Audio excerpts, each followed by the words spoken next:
All right, folks, I do believe we are live. So if I could get maybe a thumbs up or something when people log in, we'll give people a little bit of time here to get settled, see how many eyes we can get here. So bear with me. I am flying solo tonight, so this is going to be a little bit interesting this evening. You'll see me looking down a little bit more than normal. I've got cameras to run as well, so I'm going to ask folks to bear with me tonight, and we'll see how this goes. Excuse me for 1 second. You'll see a lot of this walking in and out, in and out, in and out, but that's okay. We've got to do what we've got to do.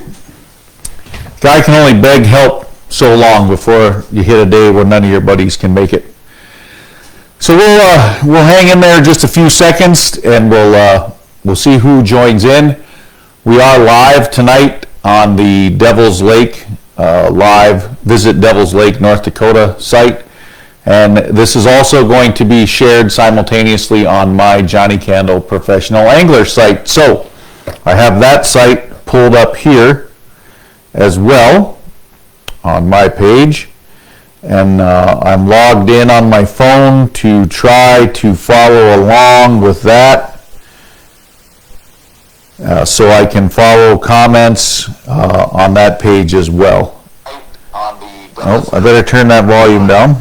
There we go. So I can now see comments there. As the night goes on, please ask questions. These are only as good as the questions you folks ask along the way. So we'll give it just a couple minutes here. It's just now 7 o'clock on my phone and on my computer. So we'll give a couple more minutes. Once again, welcome. We are in studio again, not by choice. It's not the way I planned these this summer. But Devil's Lake seems to be angry again today with the wind. Blew up to 30. It's calming down for the evening, but didn't calm down soon enough to get out, pick a spot, and get set up. So we have a couple more of these to go. Follow along later this fall. One in September and one in October. Hopefully we'll be able to get on the water for one of those and show everybody what's going on. So all right, well, we've got 50 people, 52 sets of eyes watching. Again, flies that time of year. Again, thank you very much for tuning in tonight. We're going to jump right in and talk Devil's Lake, what's going on, what's the lake looking like, what's the lake shaping up like, what's the fishing like, what I'm catching on. We'll talk a little bit about techniques.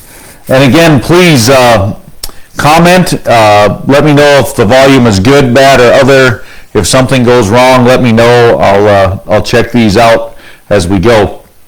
But let's start off with Devil's Lake itself. What's going on the lake? Well, the water level, folks, is continuing to go, in my mind, the wrong direction.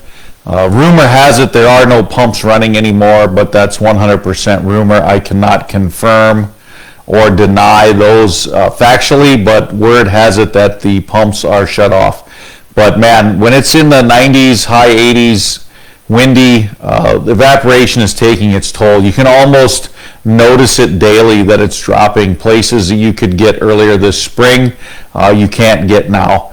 Probably a good thing that the fish aren't in those shallow areas, so you don't really need to worry about that right now. But again, exercise caution. There are some stumps sticking up in places that you wouldn't expect. There was one a couple weeks ago north of Foudy's Point in East Bay of Devil's Lake. That one was out in a spot that I would have never expected to see a stump. And another one that I've almost got a couple times, I actually put a waypoint on it. To the north and east of the bridge going into Pelican Lake, there's a deadhead sticking up right in what a lot of folks would deem their line of travel to get up into Pelican Lake. It's only sticking out of the water about 8 inches on a calm day. When the wind's blowing, that one could be scary. So again, that's north and east of the bridge going into Pelican Lake in Devil's Lake. So be careful. Driving around the rest of the lake, yes, also exercise caution everywhere. I've been staying a little further from shore than I normally do just to make sure I'm outside of those tree stumps. If you've never been to Devil's Lake before, please realize that there was always a lake here, even at the lowest of lows. And if you go by the old 1990 shoreline, that's about when the flooding started to kick in, just after the early 90s. The water level then was about 20 feet lower than it is today. So if you stay in water deeper than 20 feet on the main lake, East Bay, Main Bay, East Devil's Lake, you're going to be pretty safe. When you get west of the Graham's Island boat launch, or up near the Golden Highway, then you might want to stay. You can get a little shallower. That water wasn't there earlier, but still 17, 18, 19 feet of water. Stay outside of that and you're going to be pretty safe. Slow down when you move in shallow to fish. Slow down if you see a flooded roadbed or railroad tracks. Do not try to go over something unless you're absolutely certain that you can get over something. So that's just my word of caution. Next thing about the lake is the color green. If you like green, this is the place to be. When the wind quits blowing, the lake gets calm, the sun comes out, she turns really green. Looks maybe like shag carpet sometimes. I've hit some spots driving the boat across the lake going 35 miles an hour, and you look down and you slow down to 32 because the water is actually thick. It's kind of gross, but the fish don't seem to mind so far. I have had to alter fishing locations because you can't drag stuff through it. When you cast, it gets nasty, but it's not that hard to move over a couple 100 yards or a quarter mile down the lake until you find a clean spot. So, but it is green. If you have pets, maybe not let your dog swim. I don't know about little kids. I'm going to leave that up to you. As far as I know, there are no warnings out for Devil's Lake at this time as far as blue-green algae goes, but the lake is green. There's a lot of algae. Water temperatures, 75, 76 degrees on the surface. We've stabilized there. Obviously, it's going to heat up on the hot days. It cools back down at night. It's kind of crazy that it's in the 90s during the daytime, but it's getting down in the 50s at night. Sleeping weather, right? I used to hear that as a kid when we didn't have air conditioning. It's actually been pretty good sleeping weather. The evenings are pretty cool, and that's keeping the lake temperatures down, which is a good thing. I've had no trouble keeping limits of fish alive in my live well. One boat's got a really big live well, recirculates about every 45 seconds, maybe a minute, runs for 30 seconds on and off. And that's been enough to keep a limit of 10 or 15 walleyes alive all day till I get to the cleaning station. So the water's not overly warm. It's holding its own right about where we should be. So that's it for the lake. If you have any questions about more lake stuff, let me know. But all the bridges you can get under still, no problem. It's not too low for that. And again, just exercise caution if you're going well off the beaten path. We'd hate to have someone come visit our incredible fishery and go home short a lower unit or a propeller. So be careful. So now let's talk fishing. Fishing. If you want to go catch a walleye, where do we start? What do we do first? Well, bottom bouncers and spinners are still probably leading the charge. Old Lake shoreline, again, 20 feet, 22 out to 25. Some days as shallow as 18. But you could literally put your boat in right now at any boat ramp, pick a direction in 18 to 25 feet of water, zigzag back and forth and start driving. And it's not a matter of if, but a matter of when will you run into a school of fish. They're literally anywhere right now. Some days they hold for 3, 4, 5 days. Other days they're moving a mile, a half a mile, 2 miles down the shoreline. But they are using the Old Lake shoreline. Walleye are using the Old Lake shoreline fairly readily. These are not the biggest fish in the lake by any means, but they are wonderful eating size fish in that 14 to 18 inch range. Every now and again you're going to surprise yourself and catch nice fish. But bottom bouncers and spinners, Old Lake shoreline, can't go wrong. I didn't bring any today because it's pretty straightforward. Hammered silver, hammered gold, Max Smile blades, UV glow burst, my favorite color there. Anything green, orange, something that looks like perch. This holds true for all the lure selections that we're going to talk about. These fish are feeding on two different things right now, and they're puking them up in my live well, so it's not that hard to tell what colors you should be using. They're throwing up baby white bass and young of the year yellow perch. So anything in the whites, anything in the chartreuse, orange, gold, yellows that looks like a perch, you're going to be spot on with colors. Don't overthink it. Don't got to get cute. Yes, are they biting on purple and pink and blue? Sure they are. You catch on all those colors. Color some days doesn't even matter at all. But if you want to be safe, again, silver, gold, white, greens, orange, you're going to be covered right in the ballpark. You're going to have everything you need. I do tip my baits or my spinners with some Gulp from time to time. Let me switch cameras here real quick so I can show you what I've been tipping with a lot. I've been using a lot of the Gulp Minnows, the 3-inch and the 2-inch. Again, you don't want your profile overly large. They don't need to be all that big. I'm using a number 3 spinner.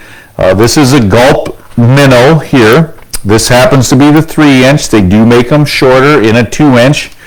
And then the other bait that I've had really good luck with this year, and I mentioned these before, is the Gulp Minnow Grub. This is a curly tail grub with a little bit thicker body. They work very, very well behind a spinner, and again, a size 3, Colorado, Indiana, maybe a 1.1 max smile blade. I've had incredible luck tipping with Gulp, or again, a half a night crawler.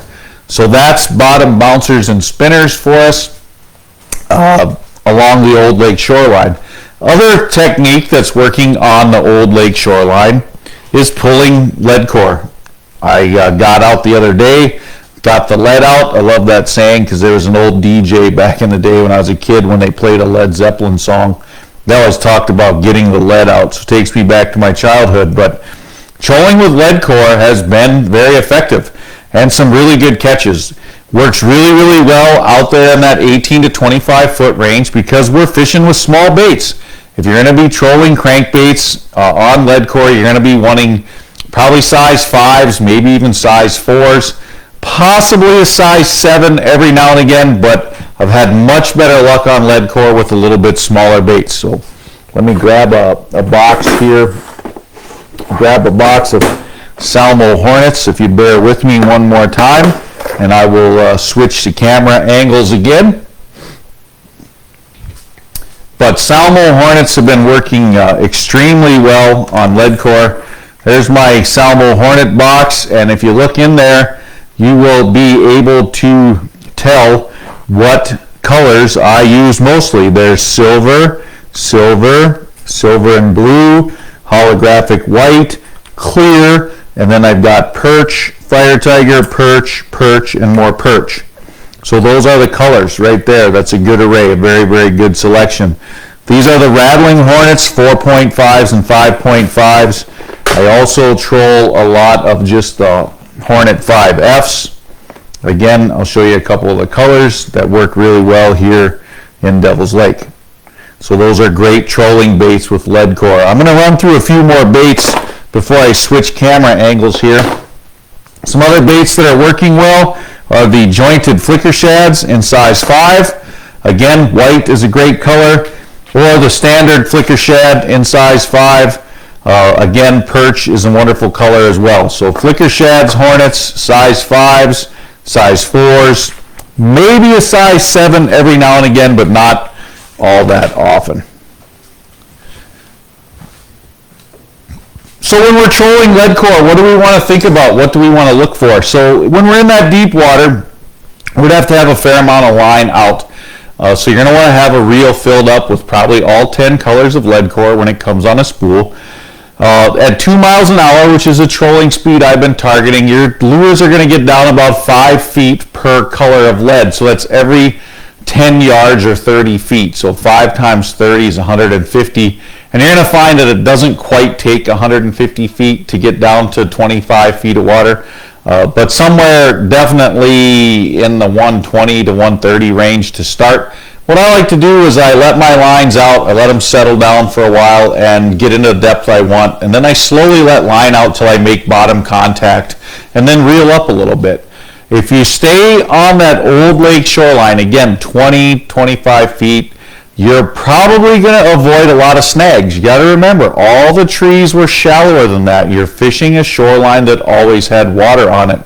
So maybe some boulders to get snagged in here or there, but for the most part, you're going to fish pretty clean.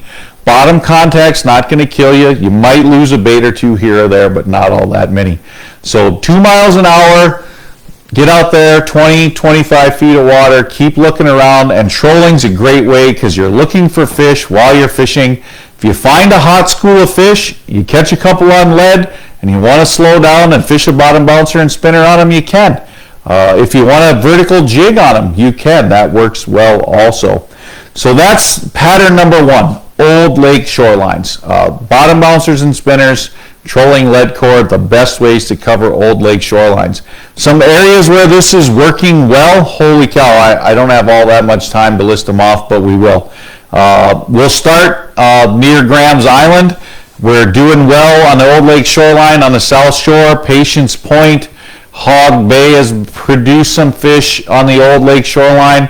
Moving to the east from there, I've done well in 6 Mile Bay, on both the east and west shoreline, north and south of the bridge, Budweiser Point, Jerome's Bar.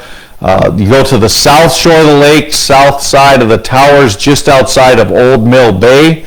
That old lake shore has been good. Down in Fort Totten area, 18 to 25 feet around all the points has been really good. Kind of interesting, and I don't fish there a lot, even though I live on Creel Bay, but Creel Bay has pumped out some fish lately. Military Point has been good. From Rocky Point to Woodland Resort, that shoreline has fish up and down it the whole way. Right out in front of the golf course has been a really good area, 18 to 25 feet of water.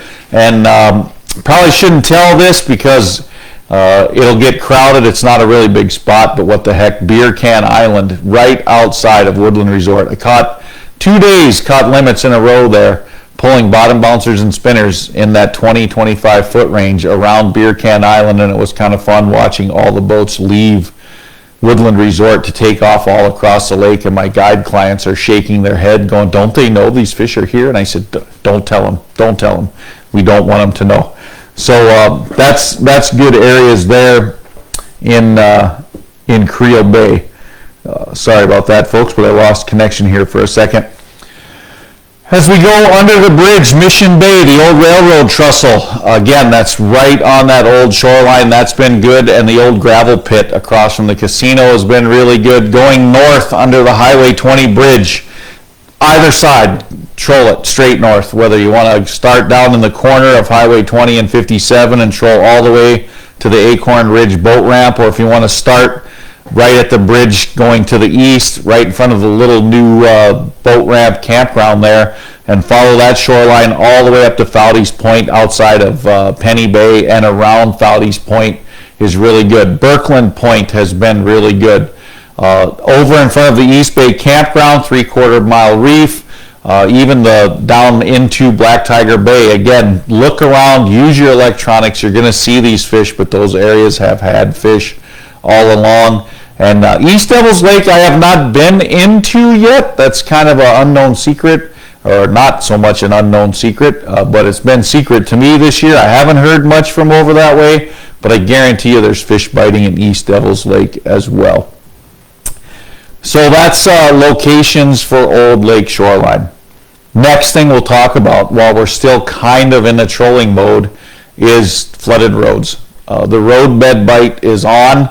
It happens every summer. It lasts for quite a while. And I'm not just going to say the road bed bite, but any shallower, hard structure is holding fish. And the depth ranges for me lately have been between 8 and 14 feet of water. The stuff between 14 and 20, I haven't caught much fish in, and I haven't done a whole lot of fishing shallower than 8 feet other than what we'll talk about next. So between 8 and 14 feet of water, anywhere in the lake, a hard bottom structure is going to have fish on it. The smaller pieces of structure I've been bobber fishing on. Stock dams, find the humps on a stock dam. If you can drive around, look at some maps, there's plenty of data out there. Dr. Sonar, Humminbird, they all have the Legends map, I think one of them's called. They all have that aerial photography of the old 1990 lake. Just find the stock dams, drive around, drive over the shallow spots. I've caught a lot of fish on old ponds and old stock dams. I've caught a lot of fish anywhere there's hard bottom in that 12 to 14 feet of water. School Bus Point comes into mind. Windmill Point comes into mind. Those are both in the Mave Flats. The Maddock Ridge and some places like that. The Golden Highway, the flooded roads in Pelican Lake, the flooded structures in Pelican Lake have all been good. Haley's Hump has had fish off and on. The old entrance road into Graham's Island has had fish on it. The shallow cutoff towers have had fish on them in 6 Mile Bay, as well as the towers in the main lake, the rocks out there. All of the areas that you traditionally fish across the lake, the flooded roads in East Bay and Black Tiger Bay, fished all of those in the last couple weeks and caught fish on every one of them. And again, Leadcore trolling or bottom bouncers and spinners, if they're long stretches of road, if they're smaller isolated pieces of rock structure, throw a bobber if you can get some bait. Leeches are working, but they're in very short supply. But I'll tell you what, a half a night crawler, if there's any wind out there at all, will catch them. Or cast a jig in a plastic. 12 feet of water, 3/8 ounce jig will get down there no problem, and you can catch them. Had a phenomenal fishing day yesterday, filming for Midwest Outdoors, trolling flooded roads and Salmo Hornets. We fished for an hour and 45 minutes and got a complete episode for Midwest Outdoors. Put 10 fish in the live well, nice 18 to 20 inch fish, and threw a nice 5-pounder back. So that'll be a fun show to watch this winter. But again, Leadcore and Crankbaits are working very, very, very well. They're doing a good job. Next pattern I want to talk about, and this is one that goes often overlooked in the middle of summer, is shallow weed fishing. It's been really, really good. Really good. I got into Knutson Bay the other day and did pretty well casting crankbaits. We weren't looking for walleye. We were trying to catch white bass. We had a limit of walleye early. Decided to run into Knutson Bay because I traditionally catch some white bass there in the summer. We found the white bass, but I told my clients before we left to go there, don't be surprised if we catch the biggest walleyes of the day today casting crankbaits around the weeds, and lo and behold, we did. Both shores of Knutson Bay, all the way around it, depending on the wind, had some walleye. I fished in there. I shared the information with a few other guides. They fished in there also. My crankbait of choice, and let me switch the camera one more time. I apologize. My bait of choice is the number 7 flicker shad. There's a whole box of them right there. Again, you can see perches, whites, and silvers, silver and blue, the colors I talked about before. Shallow build crankbaits. I like these because they cast very, very far. They're heavy, but they dive the perfect depth to stay over the weeds right now. Okay, these dive about 4.5 to 5 feet. I could fish the outside edge of the weeds, stay right over the weeds just by reeling. Every now and again you'd snag a weed, no big deal, just pull it off and keep plugging away. But these baits have been money. White bass, walleyes over the weed tops. Don't overlook it. Jigs, same thing. Jigs, plastics.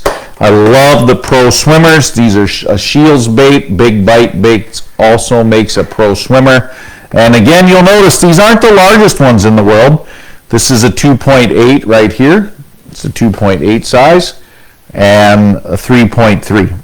I don't use anything much bigger than that this time of year. Like I said, we are trying to imitate the young of the year perch and white bass, and that goes right to my colors. Whites, dark greens for perch, maybe a little bit of gold down here for perch, but that's what we're trying to imitate. So those are the techniques. I really don't have a whole lot else to report tonight.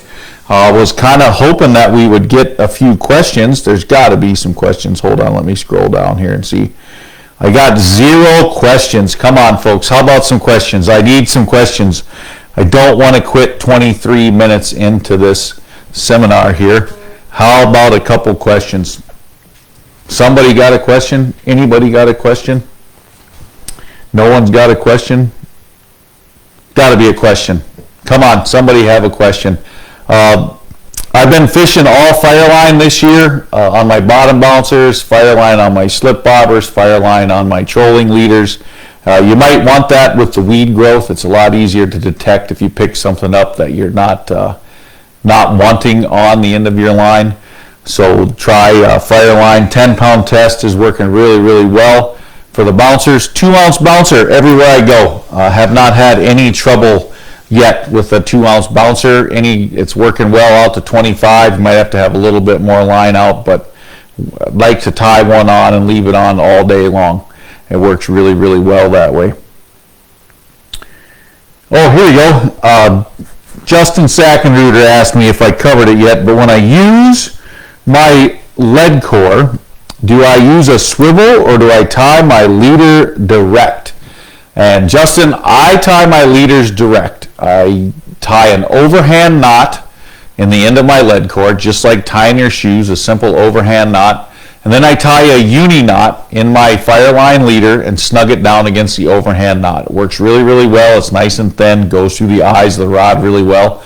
I'm fishing a 12-foot leader, which is 2 arms lengths for me. I just strip 2 off. I use a crankbait snap on the end, not a snap swivel, just a snap. A size number 1 snap works really, really well with those number 5 crankbaits. So then I had another question about, do I ever troll with 3-ways and crankbaits? Jim Peters. Jim, I do not do that much here on Devil's Lake. It would work though. If you don't have any other way to get a crankbait down to that 20 to 25 foot range, by all means, please try anything. Bottom bouncers work with floating crankbaits. A 3-way with a big bell sinker or a pencil sinker and a 6-foot leader and a shallow diving crankbait gets it right down in the zone. If you can maintain bottom contact, right, that's why we like the Leadcore. We can see the crankbaits hit the bottom. Well, same thing with the 3-way. You can put that sinker right on the bottom, feel the bottom, drag that crankbait right through the fish. And Jim, my heart goes out to you, brother, today. Very, very tough to hear the loss of your brother. I'm so saddened by that. Scotty Peters and I had a long, incredible friendship that you were a big part of. So I'm thinking about you. We're praying for your family, and hang in there. Let's see. Brian Waters, explain Leadcore. How many colors? So Brian, I caught this a little earlier in the seminar. Maybe you missed it, but every color of Leadcore, or 30 feet, 10 yards, at 2 miles an hour, I expect my lure to be about 5 feet deep. So if I'm trolling a flooded road in 12 feet of water, I'm going to want right around 60 feet out, and that's really close. The other day I was on a flooded road. It's about 11 feet. I had 51 feet of line out. That was the magic number. Wind picked up, trolling into the wind, it was 55. With the wind, it was a little less. But again, every color of Leadcore line, ignore your leader, all that stuff. Every color of Leadcore line gets you down about 5 feet at 2 miles an hour, and 2 miles an hour has been a good color. Camping at Graham's Island this weekend. Don't fish Devil's Lake much in the summer. Which way should I go? I would probably go west. That would be my first choice. Patience Point, Haley's Hump, Hog Bay, Golden Highway. If you don't want to go further than that, you don't have to. Maddock Ridge, the old lagoons in Minnewacan, Maytag Point, all those places. There's fish all over going to the west of Graham's Island, and then north up into Pelican Lake, and there's plenty of fish in Pelican Lake too. Do I like fluorocarbon leaders? I do use fluorocarbon leaders. I use the fluorocarbon leader on my slip bobber setups. So what I have on my slip float, I've got a main line of braid, And on the main line, I put a bead, I put a knot, I put my bobber, and then I put a swivel. That way, that's all on the braid. I'm probably never going to lose that. Below the swivel, I run about a 24-inch section of 10-pound fluorocarbon to a small jig or a plain hook with a couple split shot ahead of it. The fluorocarbon does a lot. It's pretty stiff so it doesn't tangle. It's invisible underwater so the fish don't see it, and it's lighter break strength than my main line, which is 15-pound. And if I do get snagged, I just pull and I break the hook off, and I don't have to retie my whole bobber. So I do use a lot of fluorocarbon this year. It says, how about Gulp? And again, Jason, I mentioned 2 Gulp that I use on my spinners. I'll hold them up here again. I know they might be a little tough to see. This is the 3-inch Gulp Minnow. Also use a 2-inch Gulp Minnow. This happens to be Fire Tiger. Again, Fire Tiger or white. Those are the 2 colors I use. And then this is the Minnow Grub. I like the 3-inch, but they do make it in a 2-inch if you want a little smaller profile. This is that bigger body with the curly tail on it. Also works really well. Here's a question from Alan Olson. Will they be netting fish out of the northern tier lakes as they are getting so shallow, and will winter kill if we get a normal winter? Alan, I think you're on the right track. I would love to see Game and Fish do something to get those fish out of those northern lakes so they don't all die. But I'm afraid that that may not happen. I'm sure it's rather expensive to get those fish out of those lakes and back into Devil's Lake. Hopefully we get some more water. The winter's not here yet. The lake's not frozen. We could get 5, 6, 7 inches of rain, possibly. It turns around in a minute. We saw that years ago when the lake flooded the first time. It can happen fast. So I don't wish ill on any landowner. I don't want anyone to lose land, but I also don't want to lose a fishery that we all love so much. So hopefully we can maybe get some community activism and start talking about what are we going to do, because now it's going the other way. Kelly Holwagner, I'm going to get to your question in a little bit. Can I share Devil's Lake transition from summer to fall for presentations and locations? I'll get that in a little bit. I see some more questions on my other page here. Let me scroll down and see what we've got. Do you ever pull cranks on bottom bouncers instead of Leadcore? And I think, Kale, I hit that point a little earlier. Yes, you can. I don't personally, but you sure can. Something with a shallow diving bill, floating rapalas, those shallow diving flicker shads, shallow shad wraps, anything like that will work very well behind a bottom bouncer. Let's see, Leadcore leaders, and can I talk about my Leadcore setup, Fluorocarbon Leader? Dave Noble asked about Leadcore leaders, and then the next question from Jeff is about a fluorocarbon leader. I do not use a fluorocarbon leader when I'm fishing Devil's Lake near the bottom. I like a no stretch leader. I like a Superline leader. I don't have a preferred brand preference, whatever's left over from spooling up other reels. 12 feet long, 10 pound, 15 pound braid, no stretch. The reason I want no stretch is so I can see that crankbait wiggling when I'm trolling. I can see the rod tip vibrating.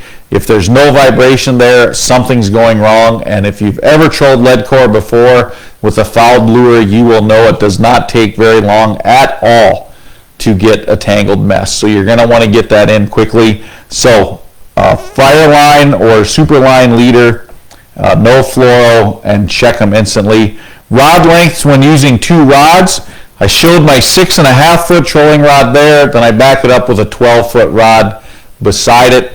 That way I can have one in front of the other. I can run 4 lines, 2 off each side. I keep everything spread out. I even stagger my rod holders a little bit nowadays. I move the ones in the back a little bit closer to the center of the boat, close to the transom, and I can separate those rod tips a little bit more. It says here, my next question, bear with me one second. Retired a couple months ago, Devil's Lake's at the top of the bucket list. Well, that's a good place for it to be. Thanks for thinking of us. What's my opinion on the best time of the year to be here? And I'm going to say any time that's not December, January, February, March. Though I'm kidding, that's a joke. It's really not a joke. I don't like to be here in January and February all that much either. Seriously though, fishing here is incredible. The ice goes off usually late April, early May.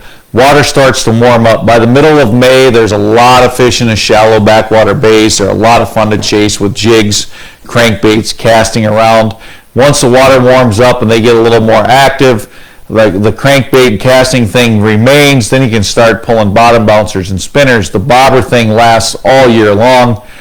Trolling in midsummer and fall, it all depends what you want to do. And John, if you want to reach out to me personally, just send me a private message at Johnnie Candle Professional Angler, and I'll walk you through it a little bit more. But it depends what you want to do. In the spring of the year, when the fish are shallow, like I said, it's more casting, maybe some slip bobbers. As they move a little bit deeper, it turns into the bottom bouncer and spinner thing, and then transitions as the fall comes into trolling crankbaits. Then maybe more vertical jigging with jigging wraps, maybe a vertical jig with a half a crawler or even a minnow. And then it slows down a little bit as it comes close to winter, and then obviously your ice fishing techniques all winter long. But I would say this, there is no time not to be here. There is a couple weeks in the spring where the ice isn't safe enough to ice fish and the lake's not open enough to get your boat in. And then you've got that same kind of period in the fall where you can't get a boat in, but the ice isn't safe enough to ice fish on. But other than those two periods, if you can get a line in the water in Devil's Lake, you've got a really, really good chance to catch them. Eddie, length of my rod for slip bobber fishing. I use a 7-foot 6-inch spinning rod, moderate action, medium power. It's made by Shields Outfitter in their walleye series. I like that because it's nice and long. I can make nice lob casts and not throw bait off the hook. That's very important. And it's also long enough to give me a nice long sweeping hook set, because let's face it, sometimes with the bobber you get a lot of slack line and you need a long rod to take up that slack. So that is that. Let's see, here we go.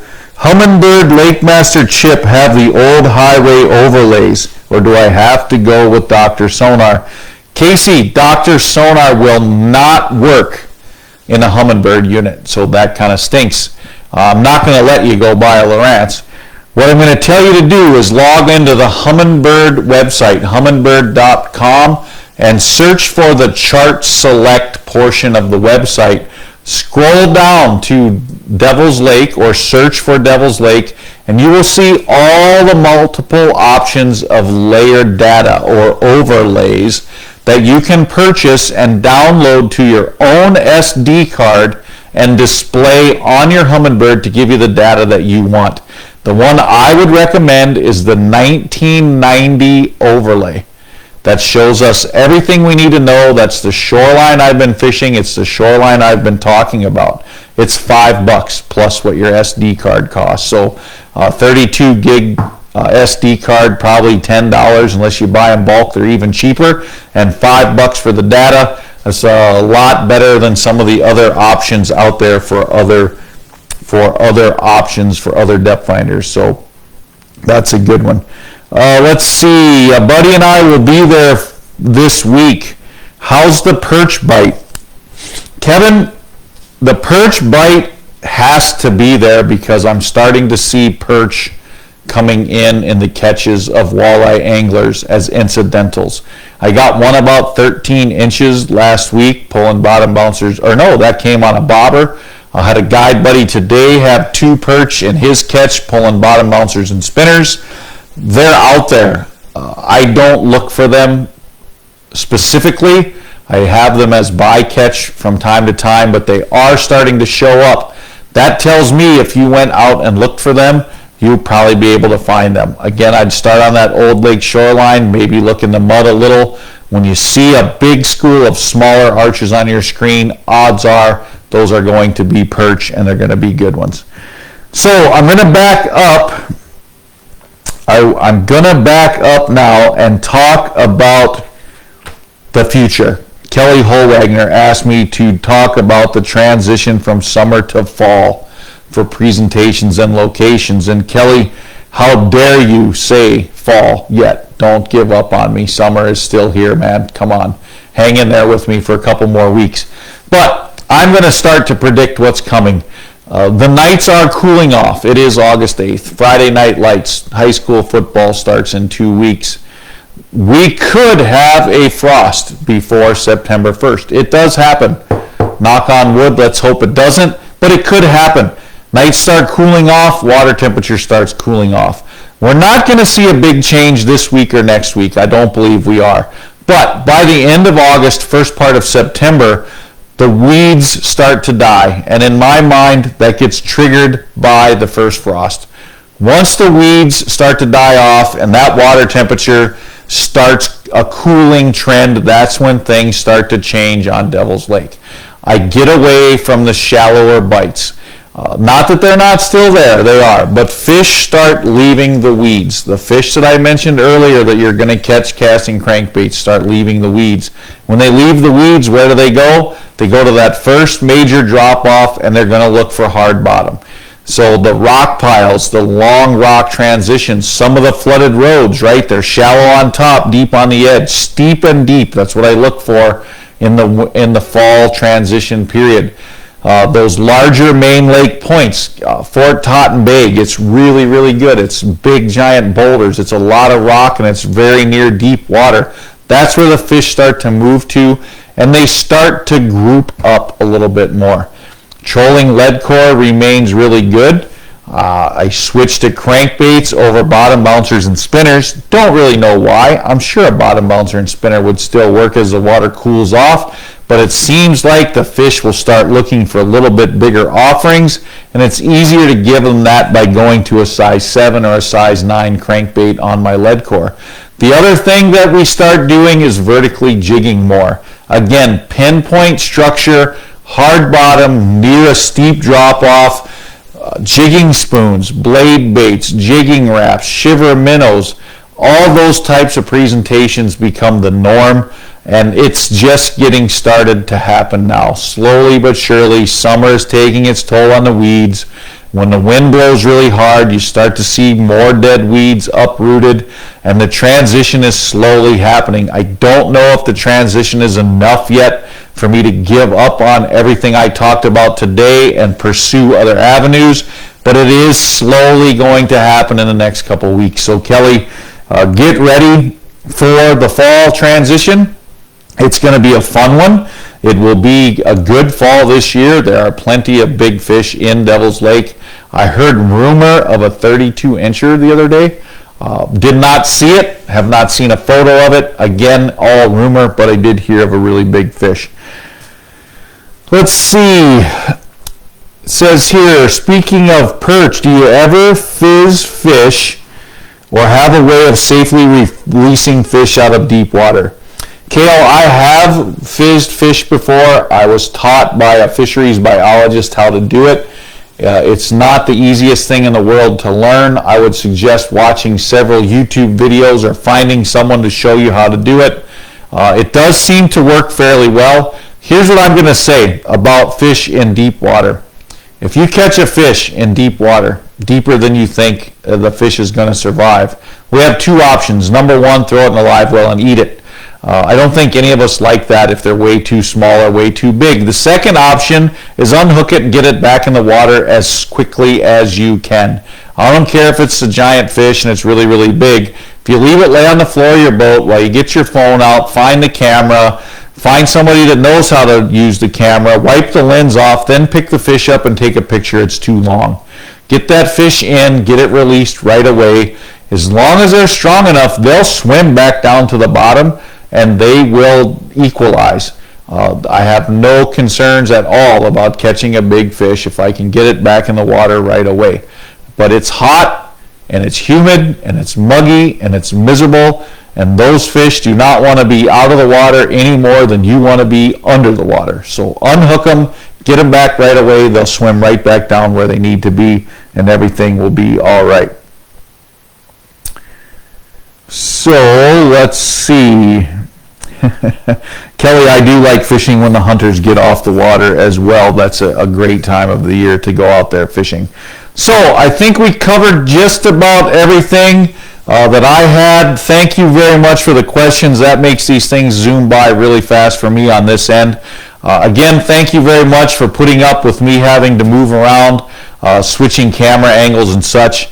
Please feel free to reach out to me. Again, you can text me, email me, phone call me, whatever it takes. Message me. Johnnie Candle Professional Angler is my Facebook page.